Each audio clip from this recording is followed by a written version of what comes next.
Well, good evening, everyone, and welcome to a new episode of He Said, He Said, He Said, a look at the world from a seasoned Black man's perspective.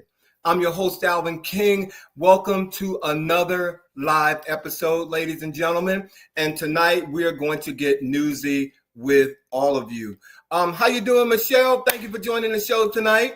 How you doing, Kendall? Thank you for joining the show tonight. I hope everybody's doing well. The weather has been so fantastic here in Washington, D.C. I mean, I can't get enough of it. And I even did my first 3-mile walk for the season, ladies and gentlemen. Didn't sneeze the whole time. But we are in the month of May.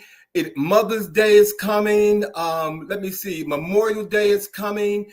Pride Month begins, ladies and gentlemen. And the biggest holiday season of all. Gemini is in the month. It starts in the month of May. Gemini season is here. If you don't know, I better ask somebody. I am a Gemini and I am ready for Gemini season. All right, ladies and gentlemen, this weekend, I had the amazing opportunity to have a play date in New York. That means I went to see a series of plays in New York. And one of the plays that I went to see was a play called Purpose. And if you all have not heard of it, I'm telling you, this play is, when I say acting at its finest, let me be specific, Black acting at its finest, it really is. The play is spirited, hilarious, and it's filled with like all this intrigue. And it's a new play by a gentleman by the name of Brandon Jacobs Jenkins. And he won a Tony Award in 2024 for Appropriate. And to even put the cherry on top of the cake, two-time Tony Award winner Felicia Rashad is directing the play, ladies and gentlemen. So I got to tell you what it's all about. It is about this influential family by the name of the Jaspers, who have been the pillar of Black American politics, civil rights leaders and pastors and congressmen. But like all families, there are cracks and secrets under the surface.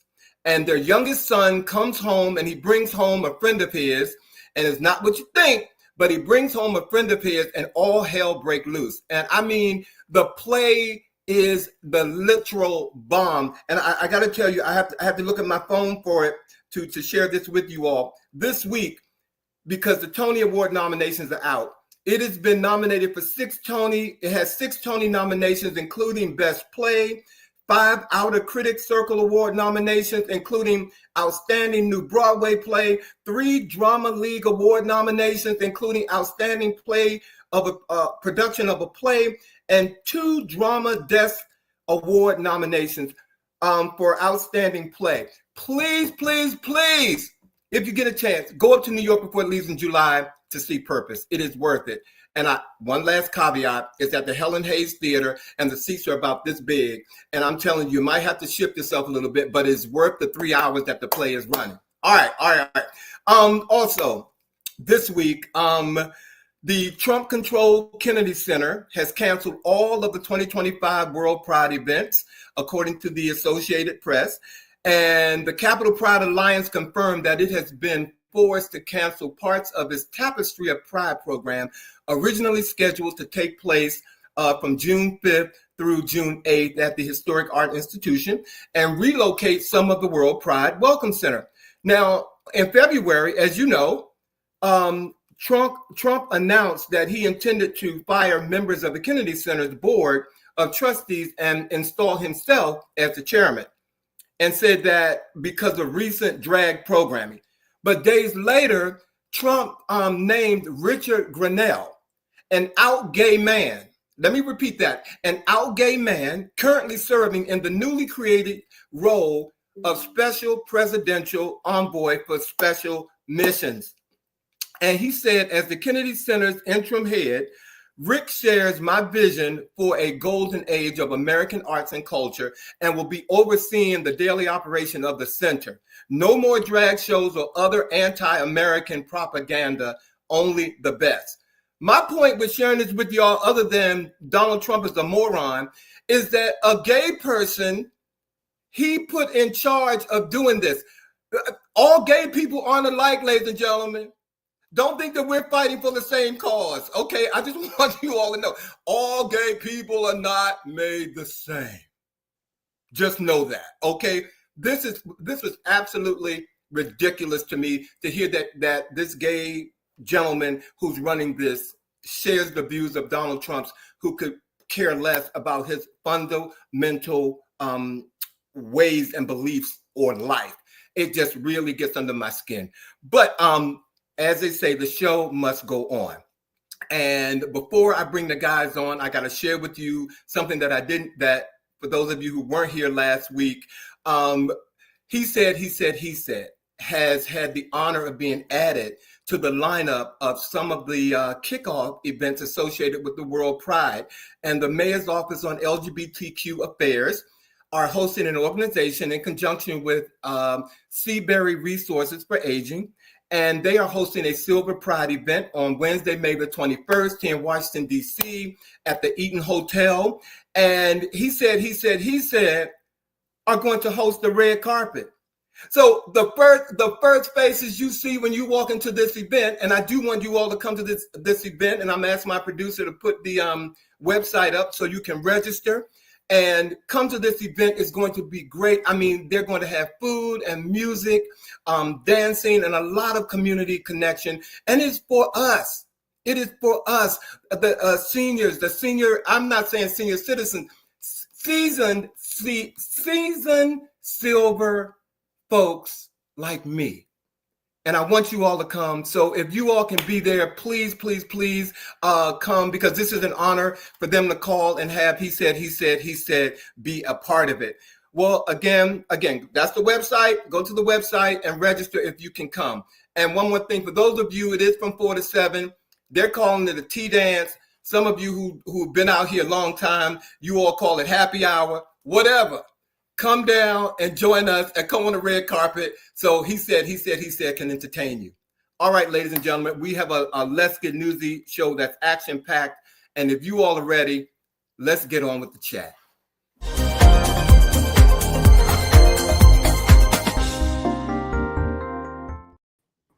Gentlemen. Bonsoir.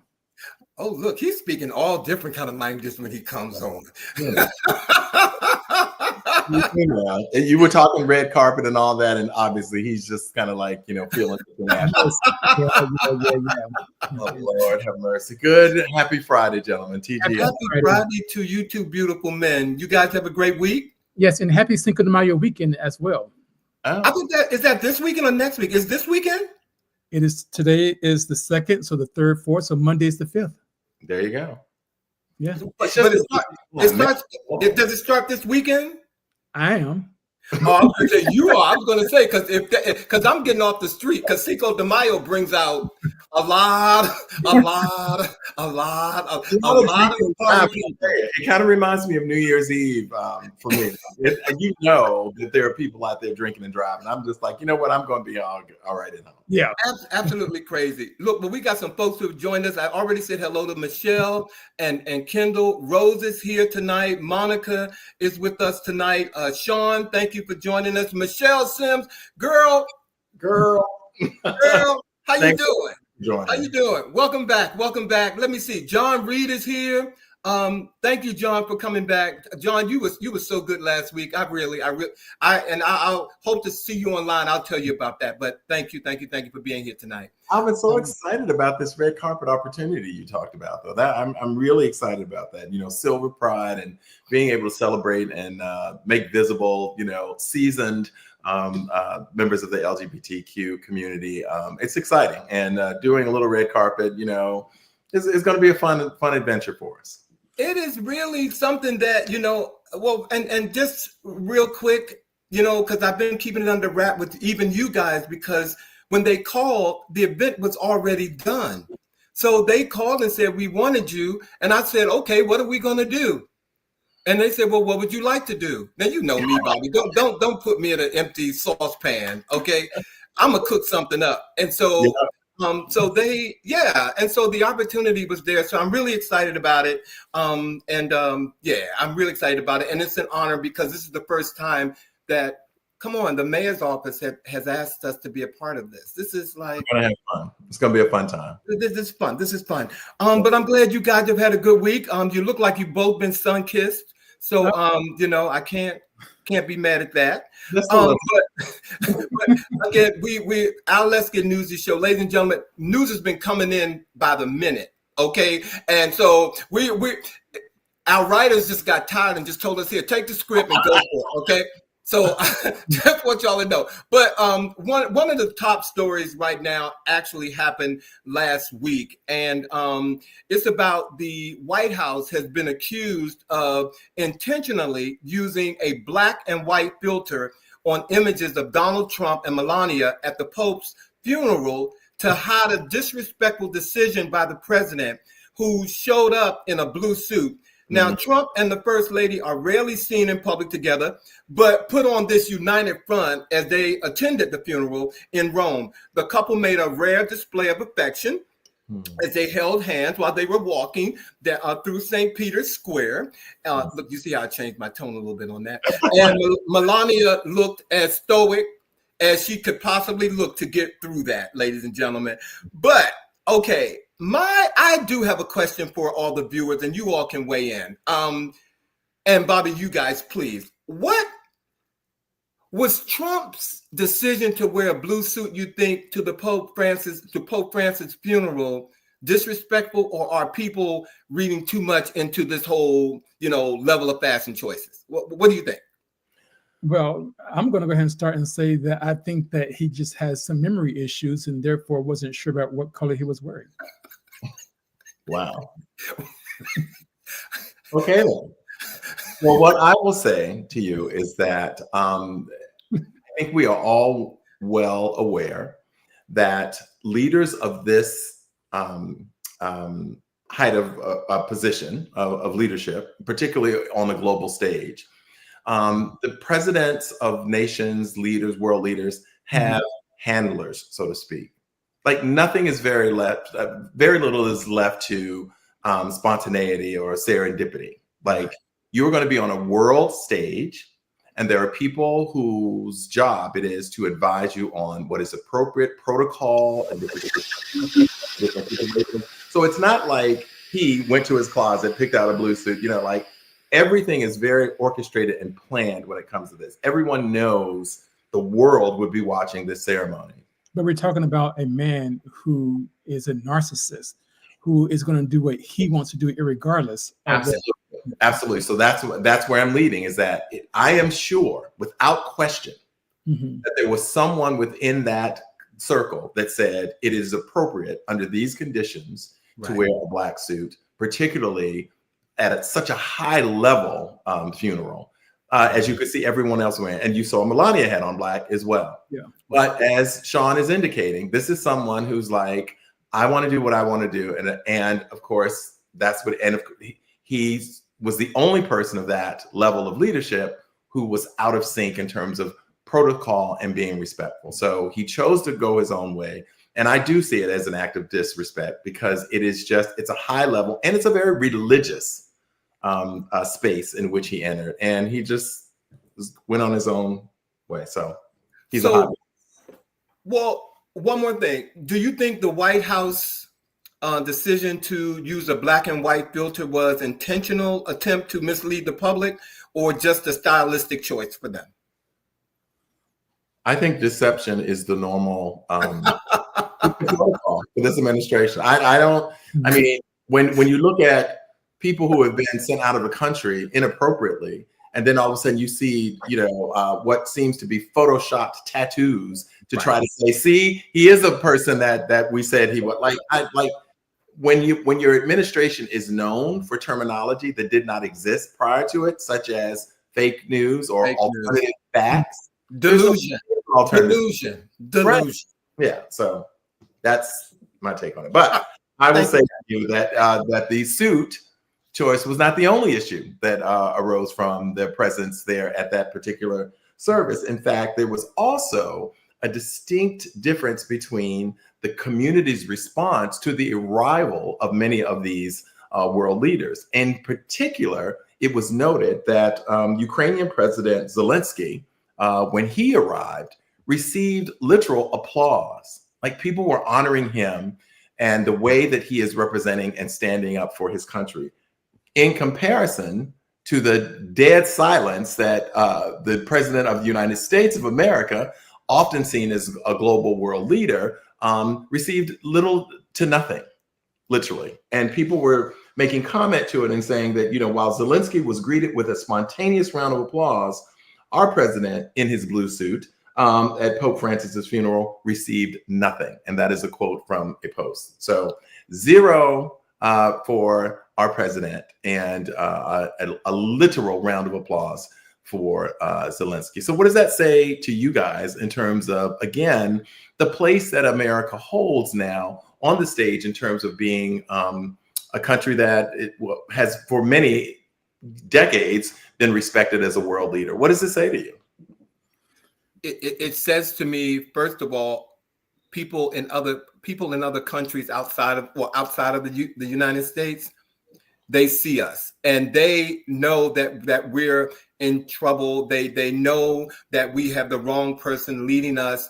I think in many cases they feel sorry for us at this time, because what he has been allowed, or what he's doing, he's changing democracy of what it used to be, and people are seeing that. And I think people in other countries feel sorry for us. You're being very kind in saying they feel sorry. I think they think we're stupid. Well, at least half of us, half of the world is stupid. And see, and you know what? Since you all are poking the bear right now, especially you, Bobby, with this story that you just said, I want your story. I want everybody who voted for him. Let me say this publicly. I want everybody who voted for him to feel the rhetoric and everything that he is doing to our country and the world. I don't care if they voted him and they are loyal as a split pea. And they're probably sitting back saying, well, they're doing it to you all too. But with us, we knew it was coming. And there's an advantage in knowing. Now we are affected by it, but he bamboozled them, okay, completely. And for anybody who's losing their job, getting deported, if you voted for him, if you can't buy groceries tomorrow and you voted for him, y'all can finish the sentence. Huh? A split pea is loyal? I've never heard that one. As loyal as a split pea? I'm from the country. I'm from the country. From the country. That one. I know. Sometimes I have to get schooled on want to use some of my country phrases. Okay, but yeah. I just wait. I've never heard that one. Split pea is loyal. Take it to the bank. I'm going to copyright it because your astronaut will be using it. But yes, I'm trying to be nice because we have to go to the edge, but we can't jump. We can't jump. I want them to feel it. I want them to feel it because. Okay, Shawn. I'm sorry, Shawn. I know you got something to say, my brother. I'm sorry. No, I mean I feel you. I'm with you 100%, and I just don't know why people are surprised by anything that this man does. So yeah. I don't have anything additional to say. I don't think that countries are sympathetic to us. I think, and Alvin, as you say, people got bamboozled and so forth. This is someone who is in his second term. Like, if you didn't understand the first time the ineptness, the level of incompetency, the narcissist behavior, like if you didn't see all of that, the first time I remember people were saying, oh, give him a chance. You don't know. He's got good ideas. It's the economy. I heard all those things. The fact that this person is in a second term after he literally, again, in the middle of a pandemic, turned us into Lord of the Flies. There was no plan. States were on their own. Governors out here trying to scoop others, trying to get masks. You're telling people that a pandemic didn't exist. Marginal, it just went on and on and on. And drink bleach. In the middle. So all that happened, and you then went into the ballot in the voting booth and went, check, that's the man that I want again. I don't know if that's not being bamboozled. That's stupid. Well, again, you said I was being nice, and that's what I think you were being nice. Thank you. Yeah, and that's what we thought. He said. Well, to your point, Alvin, regarding those that voted for him and whatever happens to them, let it happen. They're going to see it. They're going to see it real soon because we are already seeing something repeat itself that happened during the pandemic in the early stages, and that is shipping containers. They're not coming to port. So particularly in Seattle, these tariffs are already having an impact. Seattle, which is one of the largest ports for this country, has seen a drastic decrease in the number of shipping containers coming into the city, but also Tacoma as well. So those two ports on the West Coast have seen a decline. And what reports are coming out and saying is that in May, this month, we're going to start seeing the impact of these ports not having anything to unload and ship to stores around the country. So you're going to see an increase in prices of goods all across this country. Now, I also read that we should start stocking up on items like toilet paper, not again, toothpaste, cleaning supplies, etc. Yes. Yeah. So this is to all you listeners and all those who are watching. I hate to be the bearer of bad news, but again, that man in the White House at 1600 Pennsylvania Avenue, these tariffs, you can start feeling the impact right away. So what did I do today? I went to Costco on a Friday. On a Friday, went to Costco. Got toilet paper, Shawn. I fucked up. Yeah, I got my toilet paper, I got my paper towels. I've got months of toothpaste. I got this and that. So yeah, so I'm probably good for the rest of the year. Well, I figure if you're good, I'm good. I'll just come over and be like, Shawn. Like am I doing? It's a toothpaste and a roll of toilet paper, Shawn. Come on, look about that. No, and we're laughing. I'm laughing, but Shawn is right. I mean, Shawn is. I know that I know your point is real, Shawn, and I'm an excessive buyer anyway. Anybody who knows me, if you open up any one of my cabinets, you're gonna see a whole bunch of everything in there. I'm an excessive buyer, so I get what you're saying to the point of people need to wake up because it's coming. You know what I'm saying? And really pay attention to it. We got some new folks that came in here while we were going off. I want to say hello to Glenn Baker. Thank you for being here, Glenn. Alma Gill, okay, has blessed us tonight. Thank you for joining us, Galman. She gangsta loyal. she know about split peas. What John Reese said, Christmas products, trees, garlic should have been ordered. John, don't do that to me. Okay, don't do it. You don't know me like that, John. Don't do that. Don't order it now, John. Okay. Eric Shields, thank you for being here tonight. I'm a plug for Costco, talking about how good their things are. Ooh, well, Bobby, you've already commissioned me this year for your new house to do what? Help me decorate my Christmas tree. I want the Alvin King tree at my house this year. Okay, we're going to Costco soon. Okay. But through all of this, some things are happening and people feel indifferent about some things that are happening. And last Sunday, House Minority Leader Hakeem Jeffries and Senator Cory Booker on last Sunday hosted hundreds of supporters at the Capitol, sitting on the steps in protest of congressional Republicans' upcoming push to pass a budget reconciliation bill that they hope will cut $1.5 trillion in federal spending. That bill, according to Hakeem Jeffries and Cory Booker, they believe presents one of the greatest moral threats to our country and that they've ever seen in terms of what it will do to providing food for the hungry, care for the elderly, services for the disabled, health care for the sick, and so much more. And both of them said that said this all at the beginning of their sit-ins.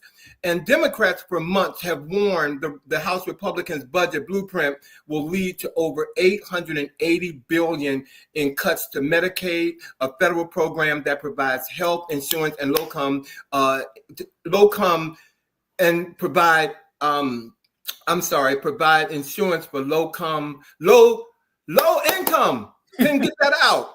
Parties. Low-income families. God, this whole Let's Get Newsy got me all heated. So anyway, I got a question for you guys again. Is it effective for political leaders like Jeffries and Booker to use sit-ins and public demonstrations to protest legislation, or should they focus more on negotiations behind closed doors?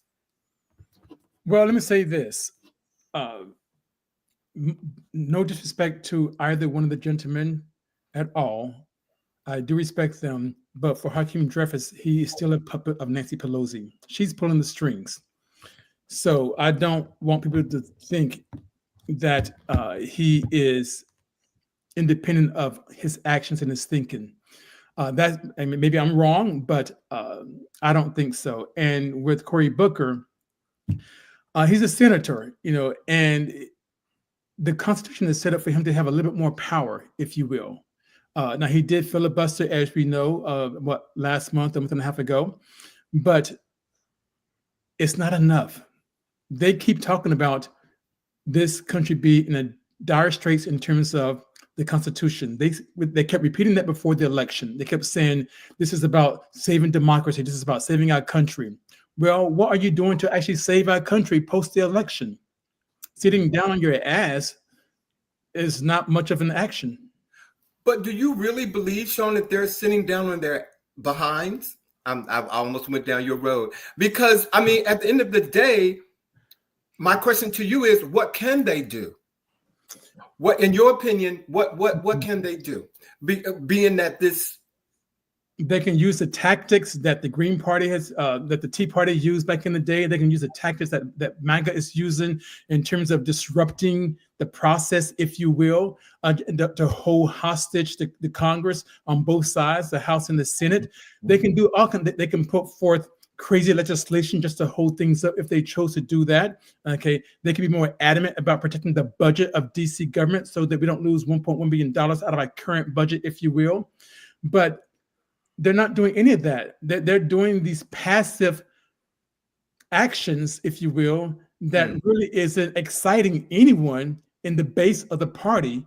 It's not motivating anyone to get on the streets and say, hey, we're going to fight, and we are at a stage to fight. Now, how can you say for 6 months before the election that we're in dire straits, but yet we don't see anything coming from you that shows that that we're in dire need of something radical in terms of an action step?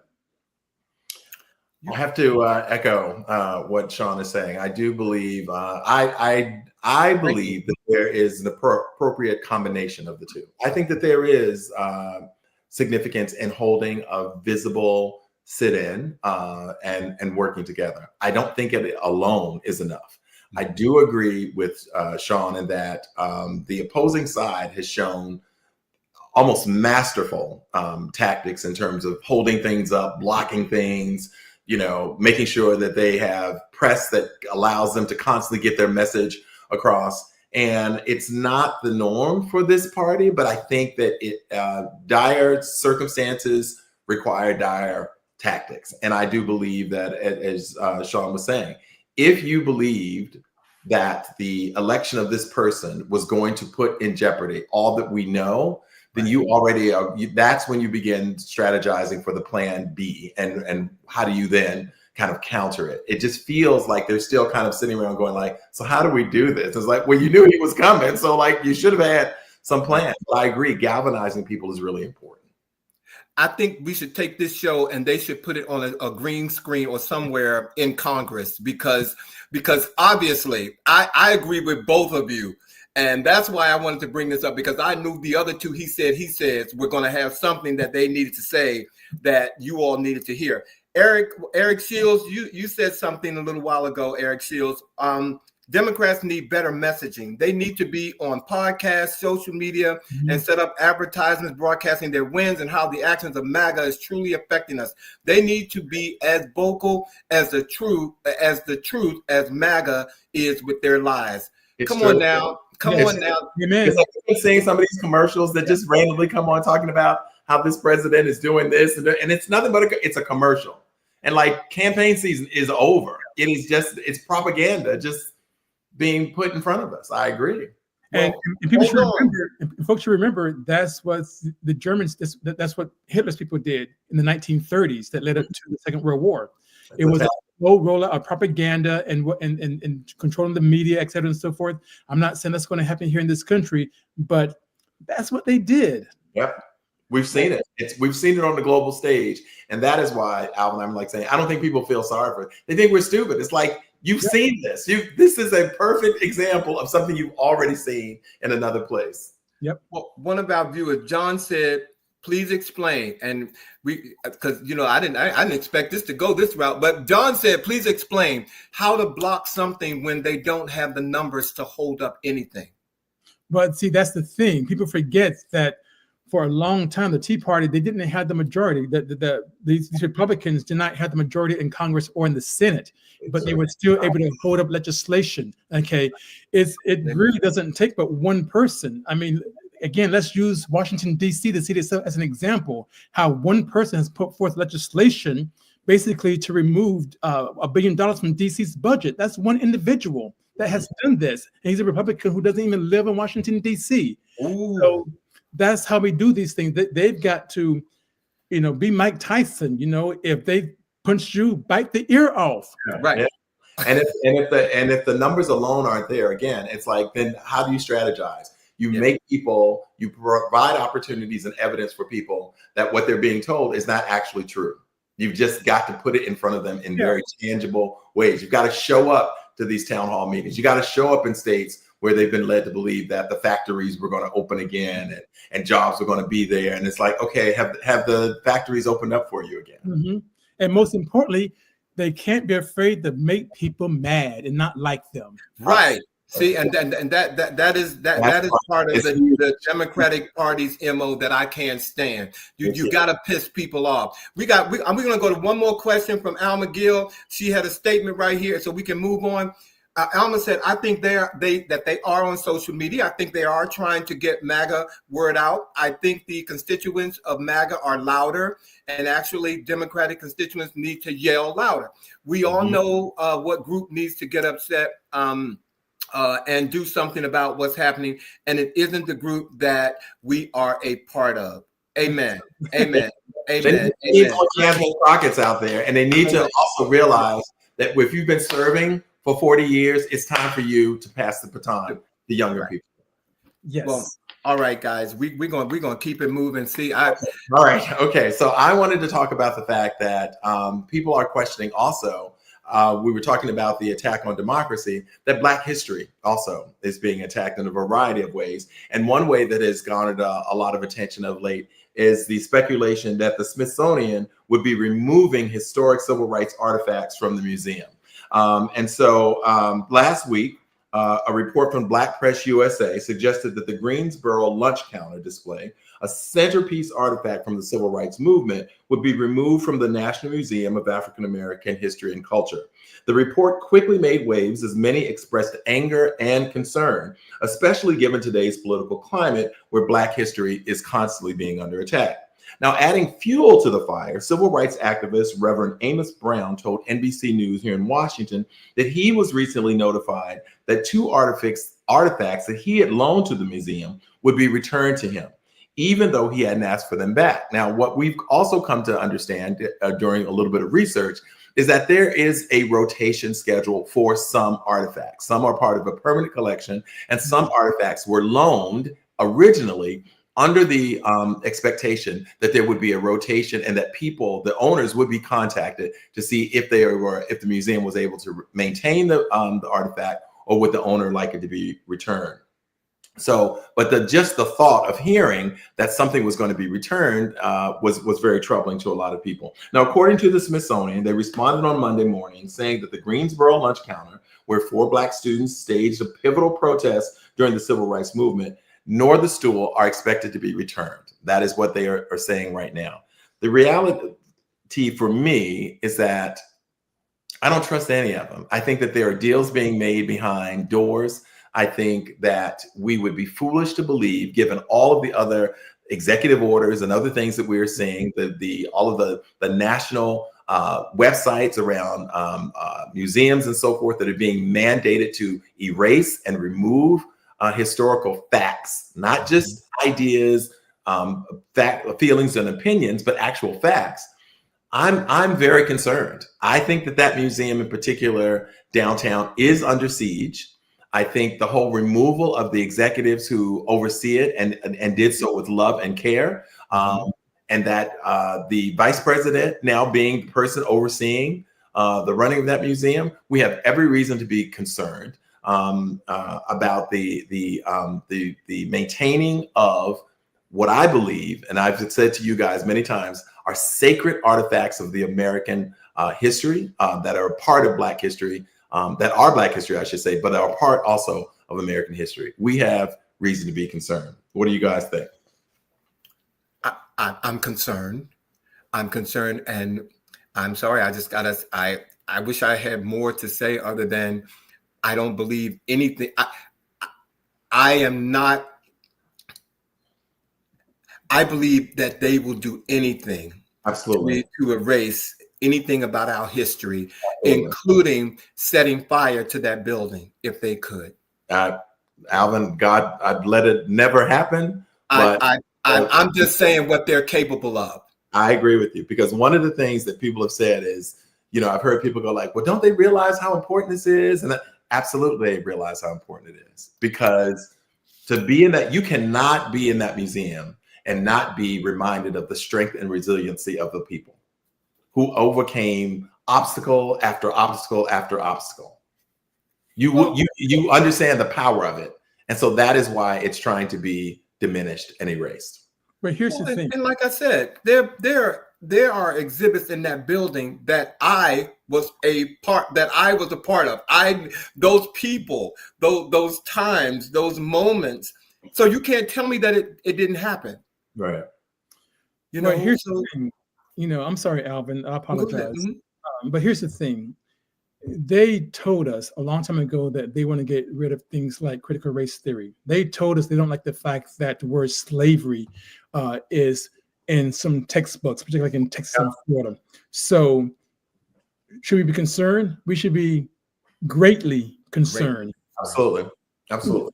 Because I think what their ultimate goal is to not just remove the artifacts. I think that actually is kind of on a low scale for them. It's lower on the bottom of the list of things to do. I think what they really want to do is get rid of the actual documentation of history, the actual removal of anything that relates to slavery or the slave trade and the history behind all of that. I think that's their ultimate goal.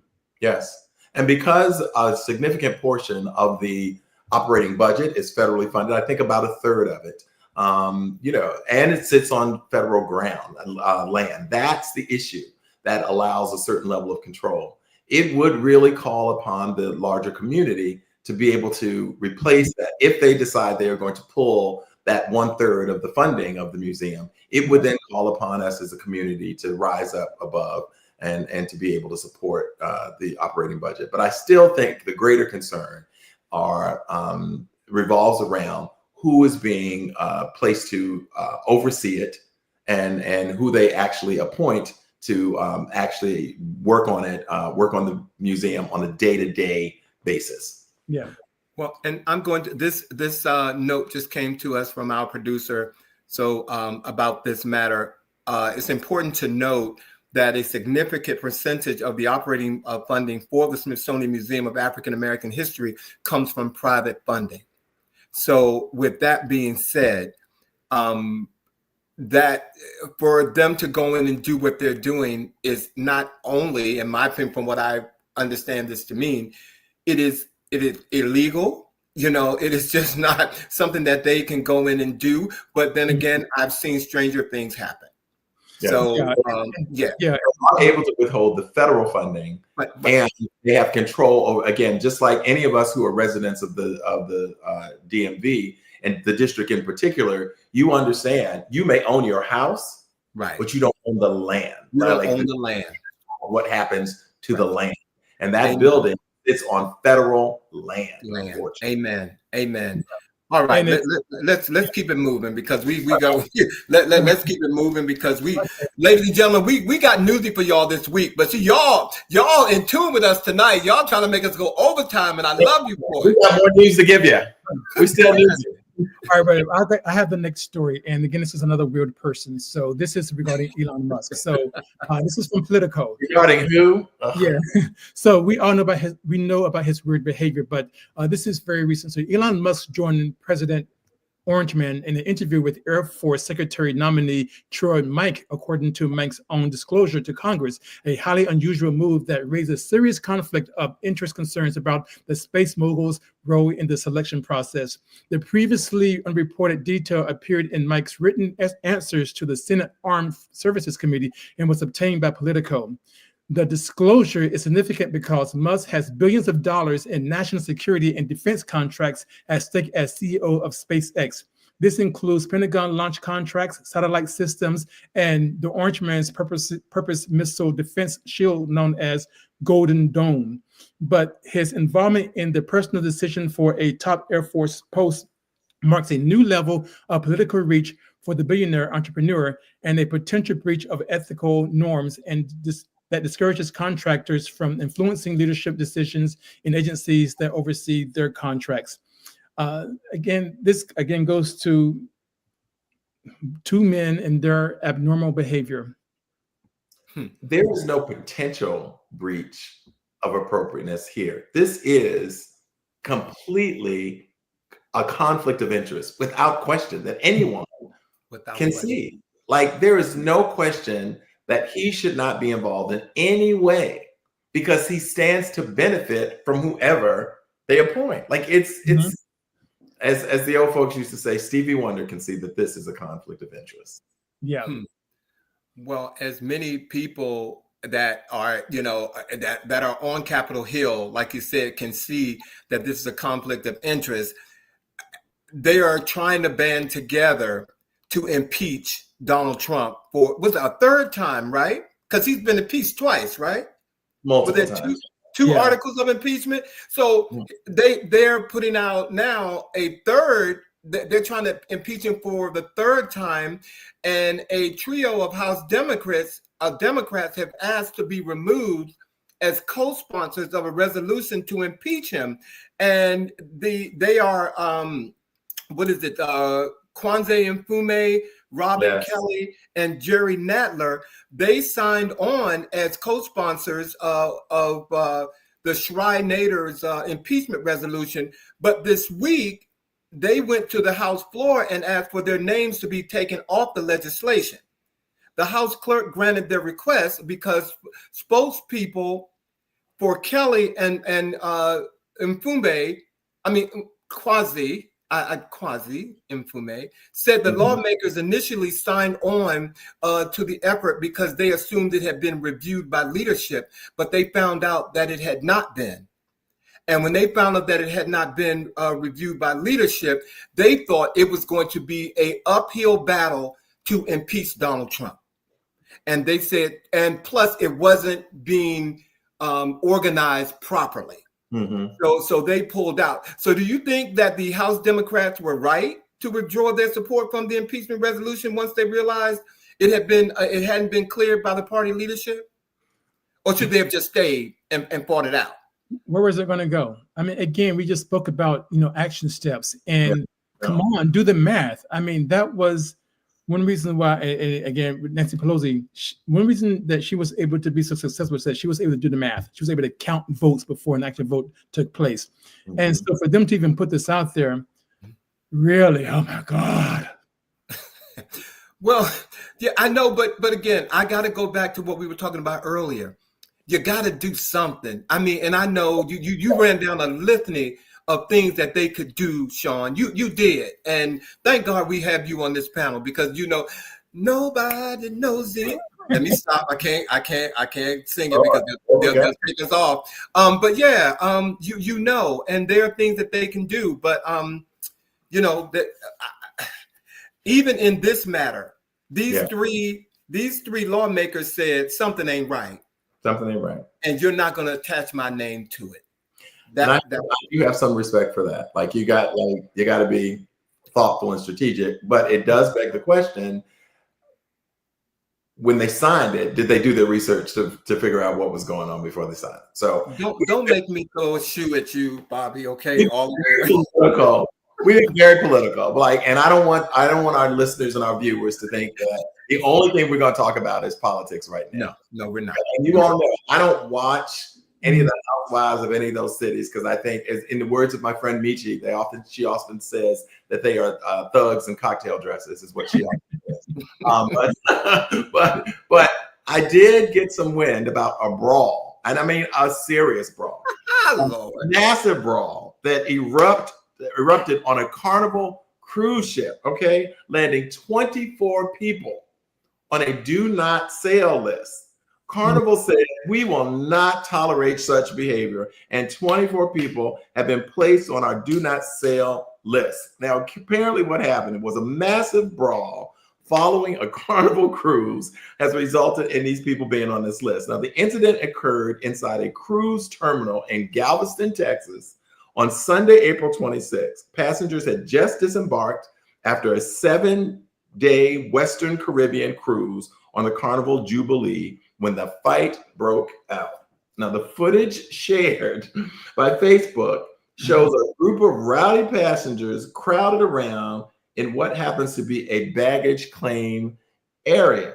Dozens of suitcases can be seen in the background being tossed by several passengers, seemingly beginning to chase another passenger to another area. And so it begs the question, gentlemen, what in the world is going on that people are breaking out in brawls in the baggage claim area of the Carnival Cruise Company? I don't know what's going on with people. Like self-entitlement.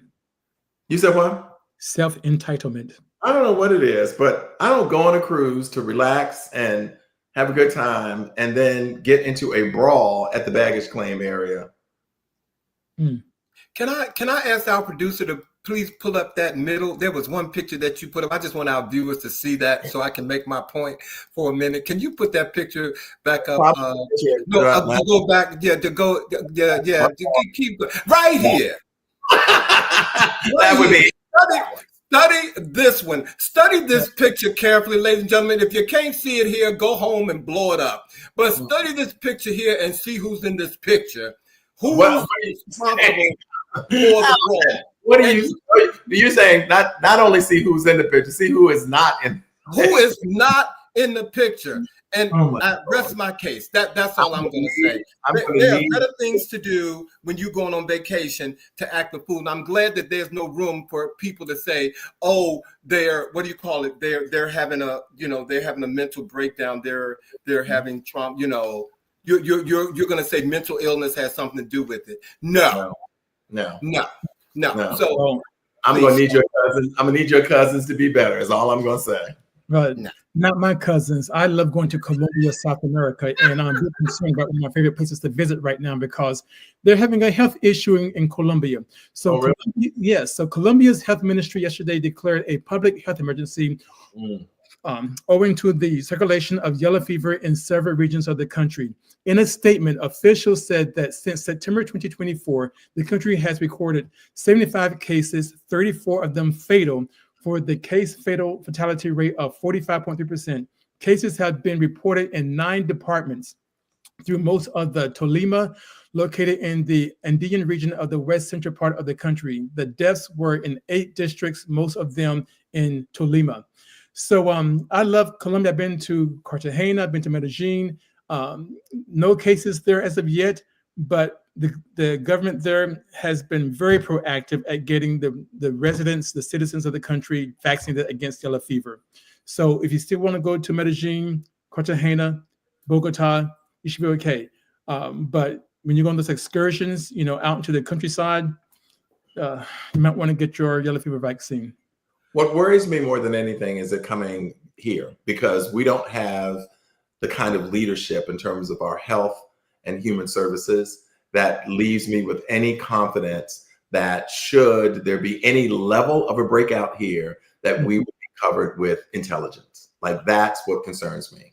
Obviously, I'm concerned about the people of Colombia, but knowing that people travel and that it could come back here, I'm concerned. And I'm gonna leave it at that, because I know we still got a lot of news to share with you guys, but I just want to say, like, we in trouble, girl. I mean, well, I want to say to the viewers, thank you all for joining them, for being a part of our, our hot topics. But, we tonight, we want to make sure that we got some social, sports, and entertainment news, just a little bit that we want to share with you. So we may go over tonight, ladies and gentlemen, by a little bit. And thank you all for joining us. But I just got to tell y'all up front, because you all want to hear what we have to talk about tonight.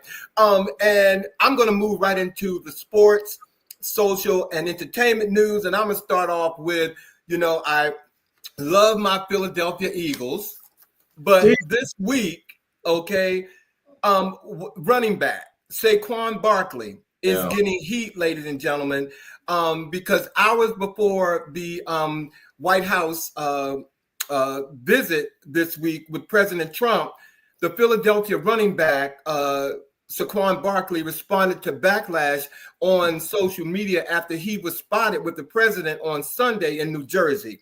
And he posted on his X, formerly known as Twitter, on Monday, telling people to get out of my mentions after he was seen getting off Marine One with at Morristown Municipal Airport. He posted that he played golf with Trump on Sunday, claiming that he respects the office of the presidency.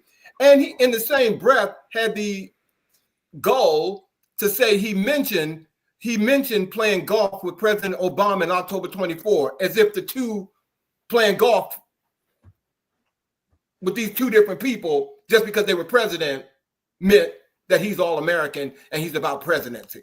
And so people are like pissed off about the fact that he is playing or spending time with the president. And he posted one more post saying, maybe I just respect the office, not a hard concept to understand. And went on to say, now I want all of you all to basically get out of my business. So Shawn and Bobby, was Saquon Barkley wrong for golfing and appearing publicly with President Trump? Or is it right to say it's simply about respecting the office, and that was his reason to do it? I don't respect the office if the office does not respect me. He can do whatever he wants. He can hang out with whomever he wants, but he's got to know as an adult, there are consequences with whomever you hang out with. Well, he is in an interracial relationship, so I do know that. I'm just saying that, not that factors in, but I know many interracial relationships where one party is over here and one party is over there. But as you said, he can do what he wants. As far as I'm concerned, I just want to see you run up and down the field. That's it. Period. Done. Well, his team leader, the one who actually is a good man, Jalen Hurts, did the opposite. The Philadelphia Eagles visited the White House Monday, as you said, but several key players didn't make the trip, the main one being Jalen Hurts. The Eagles quarterback wasn't present at the team Super Bowl celebration because he had a scheduling conflict, according to NBC News White House correspondent. Several other players also missed the event, including wide receiver A.J. Brown and Devontae Smith. The Eagles have known since mid-March that the White House celebration would be April 28th. So there's the contrast. Now, I don't know. I don't think that being in an interracial relationship impacts that decision. I'm saying that sometimes there is a division in perspective and experience. Sometimes it does, though. I'm sorry, but I think sometimes it does. I mean, I just put it out there because it does. But he said. So Bobby's truly entitled to his. He is. Sorry, Bobby, but. And it's based upon the fact that, and I'm not saying that it's impossible, but I don't think that the two are automatically impacted. But what I will say is that I have great respect for a scheduling conflict. That's what I will say to you. That part. That's what I'll say to you. That part. What I wish is that someone else would have had a scheduling conflict and not conducted an interview that just affirmed for me that this actor who is well known, and someone that personally for Bobby, I've always kind of questioned him as a person and his character, and he's nothing but affirmed my concerns. Actor Terrence Howard was recently in an interview talking about some of the roles that he has passed up and really questioned whether or not they were necessarily the right choice. He's had the opportunity to play some pretty big name entertainers. Mainly, we were talking about Smokey Robinson and Marvin Gaye. Now, he was saying that, it was a big mistake to pass on playing Smokey Robinson, but that he has no regrets in passing up playing Marvin Gaye. And the reason that he says that he has no regrets about it is because of the revelation that Marvin Gaye was supposedly, in fact, a gay man. And in order to play that role and play it with authenticity, he might be called upon to actually kiss a man. And he actually said that he did not want to play the role because he could not play it thoroughly. He is a thespian, as I understand it, that playing roles is what he is paid to do. However, he could not play that role authentically. And he said because he didn't want to kiss a man, and he went so far as to say, I would cut my lips off. Quote, I would cut my lips off if I had to do that. So Bill Maher, who I also have issues with, who asked him, so you mean you couldn't kiss a guy on screen or a movie? And he said, no, because I don't fake it. I would cut my lips off if I kissed a man. I would simply cut my lips off. So it's Terrence Howard actually saying that unless he can 100% relate to and have the experience of a character that he's playing, that he can't play the character. So when he was playing Lucius Lyons on Empire, was that truly who he is? That he could play that authentically? There are people. Or Ike Turner. He didn't play Ike Turner, did he? Did he play? Wasn't he Ike Turner in what's up? That's Lawrence Fishburne. No, Lawrence Fishburne. I'm talking about with Angela Bassett. That was Lawrence Fishburne. That was Lawrence Fishburne. Yeah. Oh, I thought it was him. Okay, all right. So, but the level of lack of homophobia. I just am like, it just confirms for me who Terrence Howard is. So, well, I think we kind of always know who he is, and I'm not the biggest fan of his, but he is a pretty decent thespian, if you will. But look at it this way, and I don't have the documentary in front of me, but I think Denzel Washington has said that he doesn't kiss white women on screen, and for a reason. I forget this guy's name, but he's a white actor and he's a Christian, but he too won't engage in certain scenes or in our roles because he won't simulate sex as an actor. So I get that. I truly do. Now the way he put it out there, bad, really, really bad, bad PR. But I can say, okay, right, you don't want to kiss another man in this role, fine. I mean, nothing against you, so but you don't get the role. Please hear me when I say, and I want to be clear about this because this is documented and recorded, and I want to be clear. I agree with you that he has the right to his own opinion. What is disheartening to me, day and age where he should be intelligent enough to know that the statement of I would cut my lips off perpetuates this toxic masculinity and homophobic space, but he has the right to say it's just not a role that I don't feel playing a homosexual man is appropriate for me. Fine, that's your role, but I would cut my lips off. That was really bad. Now I don't think that Terrence Howard is homophobic. I do think that he is this uber masculine thing. I do think that he's a little bit toxic in that way, but I agree to disagree. You cannot be. If you say that you would cut your lips off from kissing a man, you are homophobic. I don't think I need more info. I need more evidence of something. I'm not even going on record saying anything about it. Okay, I'm not even going to do that because let's move on. I'm going to cut my lips off. I'm going to focus on the internet is having a meltdown right now over Blue Ivy's dance tribute in her mom Beyonce's Cowboy Carter tour that opened this week. Blue Ivy didn't come to play, okay, at the opening show for Beyonce's Cowboy Carter's tour in Los Angeles.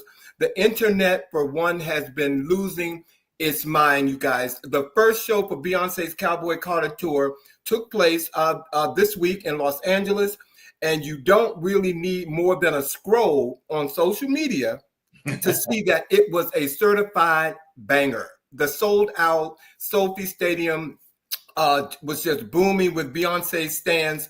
However, had more than one star to look to. Blue Ivy joined her mom, Queen Bey, appearing on several intervals through the night. Now, this isn't the first time the 13-year-old made, headlines for her presence, but this top-notch choreography that she had to do, coupled with her undeniable stage presence, and not to mention unwavering confidence in front of thousands of screaming fans, had absolutely taken the internet by storm. And keep in mind, it was only 2 or 3 years ago where half the world was talking about, one, how ugly she was, how she couldn't dance. I mean, just really pouring evil, negative stuff on this little girl who was out there with her mother.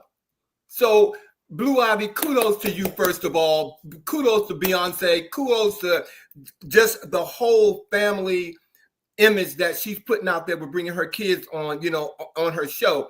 So, Bobby, do you and Shawn think that Blue Ivy is carving out her own place in the spotlight, or is it too soon for her to be center stage with her mom right now? Nepotism. Well, and you know what? Nepotism, and Asians do it. White folks do it. Black folks do it. Italians do it. Yes, yeah. Nepotism. I agree with you, Shawn. Nepotism. I agree. Put her out there. I will say that there is debate as to how old a child should be before they're kind of put so centered into the spotlight. And I think that's a parent's choice. I think that she is a child of two extremely famous people. And there are other children of famous people where the parents have decided to kind of keep them out of the spotlight for a certain period. I will say to you that in the case of Blue Ivy, that choice is up to the parents. But what I will say is that she did not come to play. And she who laughs first sometimes laughs last, I guess. But all I'm saying is they came for her inappropriately as a small child in that first tour. She shouldn't dance, blah, blah, blah, blah, blah, blah. And what Blue Ivy has done is demonstrated to herself and to them that she is capable. She is as talented with the training and the study. She's obviously put in a great deal of work because she was hanging with those dancers as if she were a dancer. And so, if you're going to put her out there, just have her ready. Now, there were some issues that first time, and I was like, oh, yeah. But she was 11 years old. She was 11, and she's gone on to act. Drew Barrymore, look at her. There's been child actors that have been doing it since they were 2 and 3 years old. And I mean, out there, their famous families put them out there, and they became superstars. Now, but they weren't on a stage or a concert stage like she is. So, that if that's any reason to believe that she shouldn't get a start from her mom, her rich mom and dad.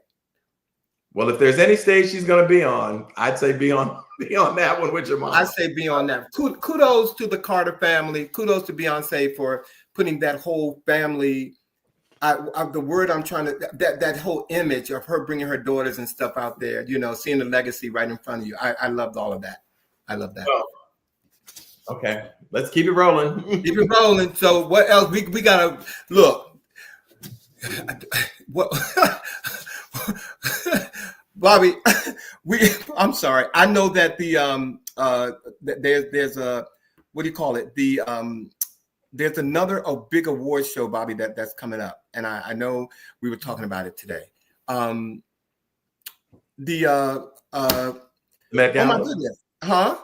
Met Gala? Is that what you're No. We were talking about it today. Where Chubby Checker and all of them, the Hall of Fame. Right. So we do have the Rock and Roll Hall of Fame that's coming up, and there's some really interesting names on there. In particular, there are two artists of color that will be included, including Outkast is one of the lists. Chubby Checker is among that list, in addition to the White Stripes and more, joining the 2025 list of the Rock and Roll Hall of Fame. So we did want to salute that. So they're the inductees for the 2025. And so it includes Bad Company, Chubby Checker, Joe Crocker, the White Stripes, Soundgarden. So yeah, and of course, none other than the main girl who wants to always have fun, Miss Cyndi Lauper. Miss Cyndi So Lauper. congratulations to Outkast and Chubby Checker. I'm excited about Outkast. And before we let you all go on our, we got to let you all know that this coming Monday, the long-awaited Met Gala is happening, ladies and gentlemen. And even though Bobby, Shawn, and I will be in a production meeting, my TV will be taping. And these are the hosts this year for the Met Gala. Here are some of the images. It comes on at 6 p.m., ladies and gentlemen, on Vogue's YouTube. If you're not a member of Vogue's YouTube, please go there because you don't want to miss it. And of course, as we do in true he said fashion, next week we will give our top picks from the Met Gala. Hopefully it won't be the same people who I did last year because they did it the year before. But if they are who they are, that's who they are.